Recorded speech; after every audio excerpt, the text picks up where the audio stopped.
पेट।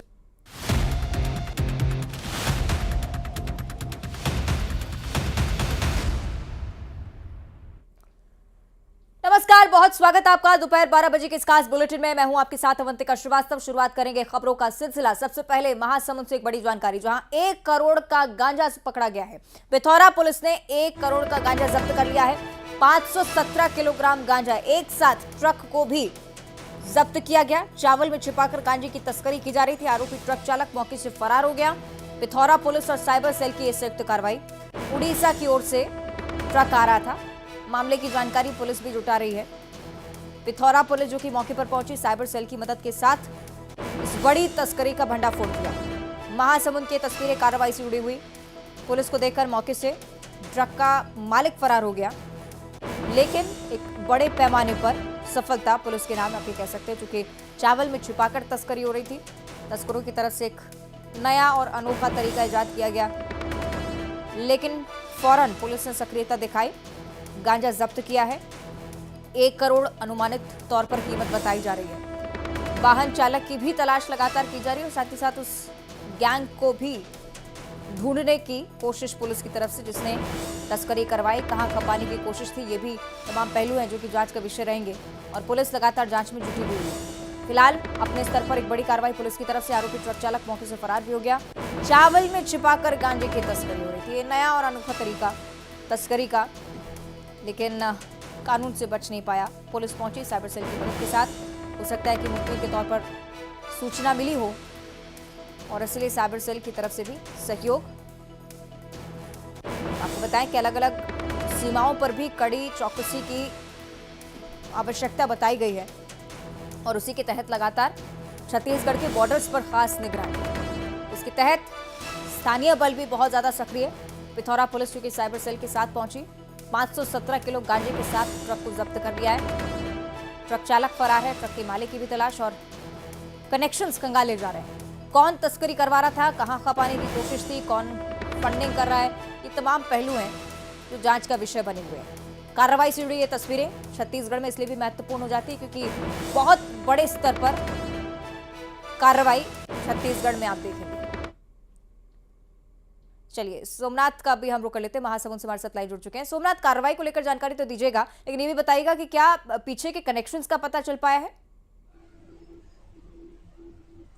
जी, आपको बता दूं कि ये पूरा मामला पिथौरा थाना क्षेत्र का है, जहां साइबर सेल और पिथौरा पुलिस के द्वारा संयुक्त कार्रवाई की गई है और ये जो पूरा 517 किलो गांजा जो है वो जब्त किया गया है और जब्त कीमत, इसकी जो कीमत है वो करोड़ों रुपए में बताई जा रही है। और आपको बता दें कि वही ये जो ट्रक चालक है वो मौके से फरार है और उसकी जो है पुलिस तलाश कर रही है और ट्रक के जो मालिक हैं उसकी भी लगातार जो है खोजबीन की जा रही है। जी, निश्चित तौर पर। और आप ये भी देखेंगे कि छत्तीसगढ़ में अलग अलग जगह पर इस प्रकार से नशे पर नकेल की कोशिश भी है। और दूसरी तरफ बड़ी बात यह कि नशे के गिरोह में आप ये भी देखेंगे कि इजाफा आंकड़ों में लगातार हो रहा है। सोमनाथ, इसके पीछे क्या वजह रहेगी? पुलिस की चौकसी क्या इन तमाम मामलों को लेकर नहीं है? देखिए, यहाँ ये जो छत्तीसगढ़ है वो उड़ीसा बॉर्डर से लगा हुआ है। यही कारण है कि बड़ी संख्या में उड़ीसा से जो है छत्तीसगढ़ के रास्ते जो है अलग अलग राज्यों में जो है यहाँ से तस्करी की जाती है, जिस पर लगातार महासमुंद पुलिस जो है कार्रवाई करती हुई नजर आ रही है। और बात करें 2023 की, तो अब तक 90 प्रकरणों में लगभग 16 करोड़ से ऊपर की जो है गांजे यहाँ पे जब्त कर चुकी हैं। यही और ये इतना जो है चौकसी रहती है यहाँ पे महासमुंद पुलिस की, इसके बावजूद जो है वो लगातार गांजे की जो है तस्करी यहाँ से की जाती है, जिस पर सघन चेकिंग अभियान जो है चलाए जाते हैं। जी, चलिए, यानी कि सीमावर्ती क्षेत्रों में बहुत ज्यादा चौकसी बढ़ाने की जरूरत भी है। बहुत शुक्रिया आपका सोमनाथ, फिलहाल पूरी जानकारी साझा करने के लिए। आगे बढ़ते कटनी जिले का जिक्र करेंगे, जहां बरही में आवारा कुत्ते ने बच्चों पर हमला कर दिया, उन्हें घायल कर दिया है और पूरी घटना सीसीटीवी कैमरे में कैद हो गई है। जानकारी के अनुसार आवारा कुत्तों ने 5 साल के एक बच्चे और 8 साल की बच्ची सहित कुछ लोगों को घायल कर दिया। सभी घायल बरही अस्पताल में भर्ती करवाए गए। लेकिन आवारा कुत्तों के हमले से लोगों में भी दहशत का माहौल। परिजनों का यह कहना है कि नगर परिषद के अधिकारियों को सूचना दी गई थी, इसके बावजूद आवारा कुत्तों को यहां से पकड़ा नहीं गया। नगर परिषद के सीएमओ मनोहर बिंजवार जो ये कहते हैं कि कुत्तों को पकड़ने का अभियान चल रहा है, लेकिन तमाम दावे खोखले साबित होते हुए ये तस्वीरें सामने आती हैं। बच्चों पर हमला करते हैं आवारा कुत्ते और लोग भी इसी के चलते काफी डरे हुए।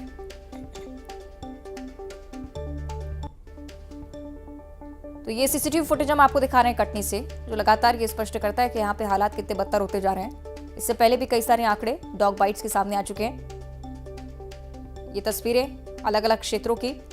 आवारा कुत्तों पर अंकुश लगाने की जरूरत नगर परिषद के अधिकारियों को बताई गई है परेशानी, इसके बावजूद निराकरण अभी तक नहीं।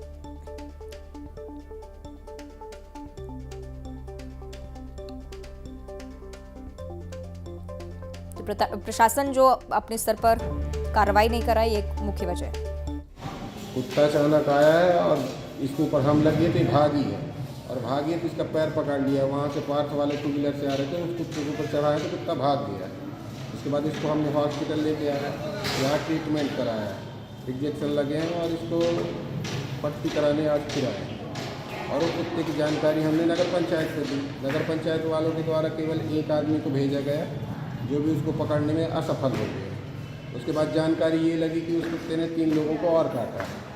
फिर हमने इसकी सीसीटीवी फुटेज निकाली और फुटेज निकाल के उस कुत्ते की जानकारी हमने नगर पंचायत को दी। नगर पंचायत वालों के द्वारा रात में ये कहा गया कि हम उसको ढूंढ रहे हैं, लेकिन अभी आज सुबह तक जानकारी ये नहीं मिली कि अभी उस कुत्ते को किसी ने नहीं मारा, ना ही पकड़ा गया। चिन्हित नहीं हो पाए हैं क्योंकि शहर में अधिक कुत्तों की संख्या है। ये पहचानना मुश्किल हो पा रहा है कि कौन से किस कैटेगरी में है, और निरंतर संपर्क की जा रही है स्वास्थ्य विभाग से और निरंतर हम लोग पूरा सहयोग भी कर रहे हैं। और धार का जिक्र करेंगे, जहां थार से स्टंट का एक वीडियो सामने आया। वीडियो में एक युवक देवी जी मंदिर की सीढ़ियों पर अपनी कार को चढ़ाता हुआ दिखता है।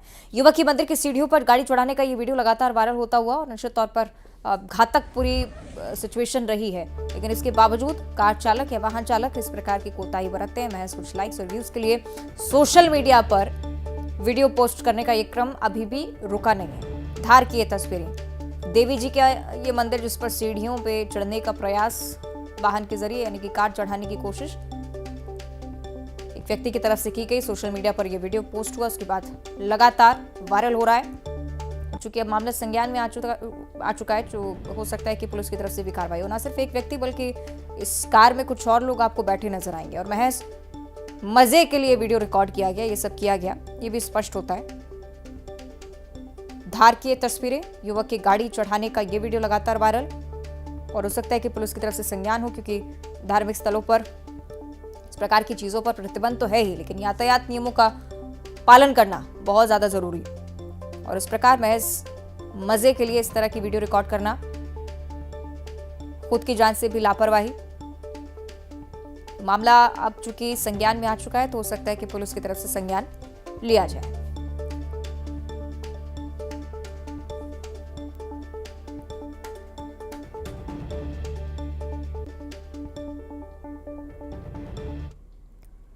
और अंबिकापुर से आगे अगली बड़ी जानकारी, जहां थ्रेशर में एक युवक फंस गया। थ्रेशर मशीन से धान मिसाई के दौरान ये बड़ा हादसा हुआ है। हादसे के बाद थ्रेशर मशीन में घंटों तक ये युवक फंसा रहा। स्थानीय लोगों ने काफी मशक्कत की, उसके बाद उसे बाहर निकाला जा सका। घायल का इलाज भी फिलहाल किया जा रहा है मेडिकल कॉलेज अस्पताल में। घायल युवक की हालत नाजुक है। दरिमा थाना क्षेत्र के ग्राम नानदमाली बनथान मोहल्ले की पूरी घटना है। तस्वीरें आप देखिए। इस दौरान की जब परिजन अस्पताल लेकर पहुंचे इस युवक को, ये बताया गया कि धान बिसाई के दौरान ये व्यक्ति थ्रेशर में फंस गया था। घंटों तक फंसा रहा। मशक्कत काफी करनी पड़ी इसे बाहर निकालने के लिए, और बहुत जरूरी ये कि हालत अभी भी नाजुक बनी हुई है। मेडिकल कॉलेज अस्पताल रेफर किया गया। दरिमा थाना क्षेत्र के ग्राम नानदमाली बनधान मोहल्ले की पूरी घटना है।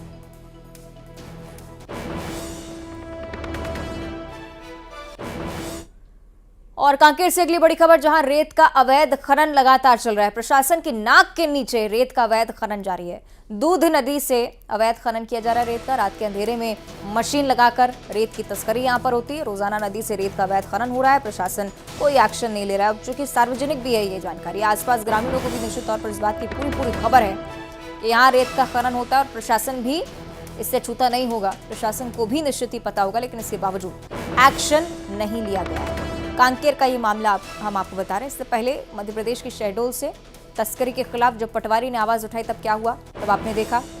कांकेर का ये मामला, यहाँ भी प्रशासन के नाक के नीचे अवैध उत्खनन चल रहा है, लेकिन इसके बावजूद कोई प्रशासनिक कार्रवाई नहीं।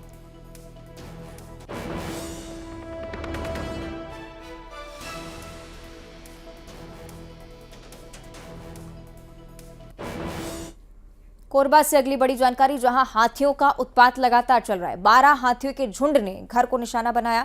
घर वालों ने भागकर जैसे तैसे अपनी जान बचाई है। कटघोरा वन मंडल में एक बार फिर से हाथियों ने दस्तक दे दी है। 60 हाथियों के दल की मौजूदगी यहां पर।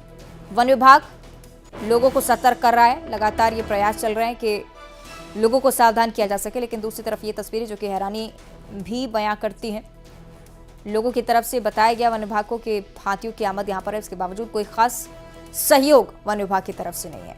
घरों को नुकसान पहुंचा रहे हाथी तस्वीरों में कैद हुए हैं। कोरबा की ये तस्वीरें आप लगातार दिखा रहे हैं, आप देख रहे हैं, जहां हाथी एक तरफ फसलों को तो रौंद ही रहे हैं, लेकिन दूसरी तरफ घरों को भी लगातार नुकसान पहुंचा है। दूसरी तरफ ग्रामीण की ये तस्वीरें आप देखेंगे जिसका घर पूरी तरह से क्षतिग्रस्त हुआ है। मुआवजा छोड़िए, लेकिन वन विभाग की तरफ से भी कोई सहयोग ना होना ये बताता है कि यहाँ के ग्रामीण इस प्रकार के वातावरण में जीने को मजबूर हैं।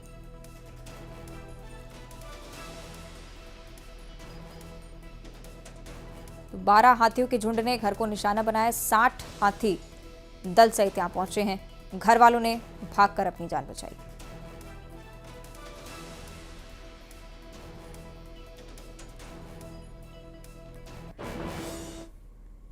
और अगली बड़ी खबर राजधानी भोपाल से। शिवराज कैबिनेट की बैठक आज होनी है। वल्लभ भवन में मंत्री और अफसर आज जुटे हैं। परंपरा अनुरूप बैठक हो रही है। गृह मंत्री नरोत्तम मिश्रा की तरफ से स्पष्ट किया गया। आपको ये भी बताएं कि वल्लभ भवन में मंत्री और अफसरों को खास तौर पर आज बुलाया गया है। कैबिनेट की आखिरी बैठक रिजल्ट से पहले है। ये भी जानकारी कहीं ना कहीं सामने आई कि पूर्व सीएस को इस बैठक में विदाई दी जानी है, चूंकि आज रिटायर हो रहे हैं इकबाल सिंह बैस। उसके बाद नरोत्तम मिश्रा ये कहते नजर आए कि परंपरा अनुरूप ही बैठक हो रही है। अब ये देखने वाली बात कि इस बैठक के बाद कौन कौन सी जानकारी सामने आती है। शिवराज कैबिनेट की बड़ी बैठक, मुख्यमंत्री की तरफ से खास तौर पर कुछ अफसरों को निर्देश थे बैठक में शामिल होने के लिए। कुछ खास मंत्री को बुलाया गया है और इससे जुड़ी जानकारी जरूर ये सामने आ रही थी कि इकबाल सिंह बैस की विदाई समारोह के तौर पर इस बैठक को रखा गया है। हालांकि नरोत्तम मिश्रा जो स्पष्ट करते नजर आए कि परंपरा अनुरूप ही बैठक हो रही है। शिवराज कैबिनेट की बैठक रिजल्ट से पहले अंतिम बैठक हो सकता है कि इस चीज को भी रिफ्लेक्ट किया जाए इस बैठक में। हालांकि खास तौर पर यह वजह बताई गई कि पूर्व सीएस को विदाई देनी है। इकबाल सिंह बैस जो कि आज रिटायर हो रहे हैं, उनका पद वीरा राणा अब मध्य प्रदेश में मुख्य सचिव के तौर पर संभालने वाली है, लेकिन उससे पहले एक औपचारिक तौर पर जो विदाई दी जाती है हो सकता है इसलिए बैठक बुलाई गई है। तो गृहमंत्री नरोत्तम मिश्रा कैबिनेट बैठक में शामिल होने के लिए पहुंचे और दिग्विजय सिंह पर निशाना साधते दिखे हैं। कहा है कि दिग्विजय सिंह जब किसी मामले को लेकर आरोप लगाने लगे तो समझ जाइए कि ये हार का ठीकरा दूसरी चीजों पर फोड़ने की तैयारी कर रहे हैं। परंपरा पुरानी है, ये ऐसा नहीं है कि पहली बार हो रही है। ये पूर्व की परंपरा है और उसी परंपरा के तहत एक अंतिम कैबिनेट होती है। वो है स्वाभाविक है, जब जब कांग्रेस हारती है तो कभी ईवीएम के सर पर ठीकरा फोड़ती है, कभी प्रशासनिक अधिकारियों पर छोड़ती है। जब इनका ऐसा बयान आ जाए तो मान लो कि कांग्रेस जा रही है। किसी एग्जैक्ट पोल की जरूरत नहीं, किसी परिणाम की नहीं। दिग्विजय सिंह का बयान काफी है परिणाम से। चलिए अब सीधे चलेंगे हमारे से कि शैलेंद्र चौहान के पास। कैबिनेट को लेकर शैलेंद्र जानकारी दीजिएगा। हालांकि नरोत्तम मिश्रा तो कह रहे हैं कि परंपरा के अनुरूप ही बैठक बुलाई है, लेकिन क्या कुछ होना है इस बैठक में, बताइएगा। देखिए, ये जो शिवराज कैबिनेट की आखिरी बैठक है, चुनाव परिणाम 3 दिसंबर को आना है, तो आज की बैठक में कोई भी औपचारिक एजेंडा नहीं है। बहुत ही साफ है कि मुख्य सचिव जो इकबाल सिंह बैस आज रिटायर हो रहे हैं, आज उनका एक तरह से विदाई समारोह है। तो पहले अभी मंत्रालय में सभी अफसरों के साथ सीएम बैठे हुए हैं और वहां पर सीएस को विदाई दी जा रही है। वहां पर जो नई अब जो सीएस का चार्ज लेंगी वीरा राणा, वो भी मौजूद है। सभी अफसरों के साथ एक बैठक चल रही है। वहां पर सीएस के कार्यकाल को याद किया जा रहा है, उनके कामों को, पिछले 4 साल में जो जो काम हुए और किस तरह के फैसले, उसको लेकर चर्चा चल रही है। उसके अलावा अगर राजनीतिक की बात करें, सभी मंत्रियों को बुलाया कैबिनेट बैठक, तो इसके 2 पहलू हैं। एक तो सीएस की विदाई और दूसरा जो नई सीएस वीरा राणा चार्ज लेगी, वो सभी मंत्रियों के साथ आज बैठकर एक तरह से अनौपचारिक चर्चा होगी और कामकाज को लेकर बातचीत होगी। और ये सारा महत्वपूर्ण बिंदुओं पर आज कैबिनेट बैठक रह गई। इसके अलावा कोई भी एजेंडा नहीं है, कोई फैसला नहीं लिया जाएगा, ये बिल्कुल ही साफ है। और आप देखेंगे कि इसमें अभी नरोत्तम मिश्रा कहकर भी गए हैं कि ये परंपरा है, ये कैबिनेट हमेशा होती है। और कांग्रेस इस पर सवाल इसलिए खड़े कर रही है कि कांग्रेस का आरोप है कि लगातार दबाव बनाया जा रहा है अफसरों पर, और इस कैबिनेट के जरिए भी ये मैसेज दिया जा रहा है कि दबाव बने अफसरों पर, कलेक्टरों पर दबाव बने जिलों में। लेकिन उन्होंने कहकर कि ये परंपरा है, इसमें इस तरह का कोई भी विवाद वाली बात नहीं है और हर बार ऐसा होता आया है। चलिए देखने वाली बात की कौन सी प्रमुख बातें और तस्वीरें सामने आएंगी। बहुत शुक्रिया आपका शैलेंद्र, फिलहाल जानकारी साझा करने के लिए। और आगे बढ़ते हुए बात इंदौर शहर की करेंगे, जहां घने कोहरे का असर साफ तौर पर दिख रहा है। इंडिगो फ्लाइट की सुबह लैंडिंग नहीं हो पाई, इतना घना कोहरा यहां पर। हैदराबाद इंदौर फ्लाइट 1 घंटे आसमान में चक्कर काटे फ्लाइट ने, क्योंकि विजिबिलिटी काफी कम थी। 1 घंटे में 3 बार रनवे पर लैंड करने का पायलट ने प्रयास भी किया, लेकिन इसके बावजूद कोई खास सफलता नहीं मिली। विजिबिलिटी काफी कम थी और लैंडिंग इसके चलते काफी डिले होती रही। 1 घंटे की देरी के बाद प्लेन को उतारा जा सका। फ्लाइट को अहमदाबाद डाइवर्ट करना पड़ा और अहमदाबाद में उसके बाद लैंडिंग हो पाई। यात्रियों ने तब जाकर राहत की सांस ली। तो इंडिगो फ्लाइट के बारे में जानकारी, और आप इस जानकारी से ये भी अनुमान लगा सकते हैं कि इंदौर में मौजूदा हालात क्या हैं। फ्लाइट के अंदर की ये तस्वीरें, हालांकि जब इस प्रकार की सिचुएशन होती है यात्रियों में सबसे ज़्यादा घबराहट। हालांकि राहत भरी बात है कि अहमदाबाद में सेफ लैंडिंग हुई, सभी पूरी तरह से सुरक्षित हैं। इससे पहले इंदौर की तस्वीरें भी चौंका देने वाली, किस प्रकार से विजिबिलिटी कम है और ठंड का असर अभी से देखने को मिल रहा है। फ्लाइट के अंदर का एक्सक्लूसिव फुटेज हम आपको लगातार दिखा रहे हैं, जहां यात्रियों के बीच थोड़ी अफरा तफरी मची, थोड़ी घबराहट पैदा हुई कि आखिर कैसे लैंडिंग हो पाएगी अगर विजिबिलिटी कम है। 3 बार प्रयास भी किया गया कि सेफली लैंड करवाया जा सके, लेकिन इतनी विजिबिलिटी कम थी कि सेफ लैंडिंग लगभग नामुमकिन थी। 1 घंटे तक हवा में चक्कर काटे फ्लाइट ने 3 बार लैंडिंग का प्रयास और उसके बाद अहमदाबाद में लैंडिंग करवानी पड़ी।